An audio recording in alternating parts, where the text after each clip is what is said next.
Ramagundam thermal power plant స్టేషన్లో కొత్తగా నిర్మించే 800 మెగావాట్ల ప్లాంట్ని ఎన్టీపీసీ ఆధ్వర్యంలో చేపట్టాలని మంత్రివర్గం నిర్ణయించి, ఎన్టీపీసీ చేస్తే ఎన్టీపీసీకి, లేకుంటే జెన్కోకు చేస్తే జెన్కోకు ఎవరి ప్రైస్ తక్కువగా ఉంటుందో వారి ద్వారా ఈ పవర్ ప్లాంట్ నిర్మాణం చేయాలని కేబినెట్ నిర్ణయం తీసుకోవడం జరిగింది. ఈరోజు కేబుల్కు సంబంధించి అండర్ గ్రౌండ్ ఏర్పాటు చేయాలి.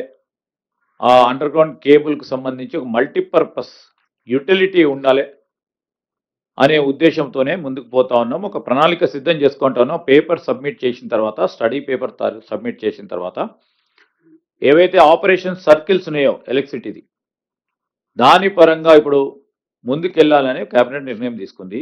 తప్పకుండా అన్ని ప్రభుత్వాలు మాట్లాడుతూ ఉన్నాయి, ఆచరణలో చూపెట్టలేదని మీరు అంటా ఉన్నారు. మా ప్రభుత్వం ఆచరణలో పెట్టే అంశాలే ప్రజల ముందర పెడుతుంది. ఖచ్చితంగా ఆచరణలో పెట్టి ఆపరేషన్లు చేసి ముందుకెళ్ళటం జరుగుతుంది.